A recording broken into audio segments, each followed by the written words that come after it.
মাছের তেল দিয়ে পুঁই ডাঁটা চচ্চড়ি রান্না করছি। তার জন্য তেলের মধ্যে 5 ফোড়ন, শুকনো লঙ্কা, তেজপাতা ফোড়ন দিয়ে মিডিয়াম সাইজের 3টে পেঁয়াজ হালকা লাল করে ভেজে মাছের তেল দিয়ে দিচ্ছি। মাছের তেলটা পেঁয়াজের সঙ্গে 2 থেকে 3 মিনিট মতো মিডিয়াম আঁচে ভাজার পর সবজি দিয়ে দেবো। সবজির মধ্যে মিষ্টি কুমড়ো, বেগুন, গাঁটি কচু আর আলু নিয়েছি। নিয়ে খুব ভালো করে ভেজে এর মধ্যে দিয়ে দিচ্ছি টমেটো কুচি। এবার এর মধ্যে স্বাদ অনুযায়ী লবণ, 1 চামচ হলুদ গুঁড়ো দিয়ে আরও কিছুক্ষণ মতো ভেজে নিচ্ছি। এবার এর মধ্যে 1 চামচ আদা বাটা, 1 চামচ রসুন বাটা, জিরে গুঁড়ো, ধনে গুঁড়ো, স্বাদ অনুযায়ী লঙ্কার গুঁড়ো দিয়ে 3 থেকে 4 মিনিট মতো মিডিয়াম আঁচে ভাজার পর এর মধ্যে দিয়ে দিচ্ছি কেটে রাখা পুঁই ডাঁটা আর তার পাতা। কচি পাতা নিয়েছি। দিয়ে পুঁই ডাঁটার সঙ্গে সবজিগুলো খুব ভালো করে মিশিয়ে গ্যাস সিম করে ঢাকনা দিয়ে ঢেকে 7 থেকে 8 মিনিট মতো রান্না করছি।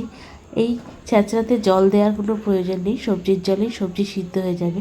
খুব ভালোভাবে সবজিগুলো সিদ্ধ হতে প্রায় 10 থেকে 15 মিনিট মতো সময় লেগেছে।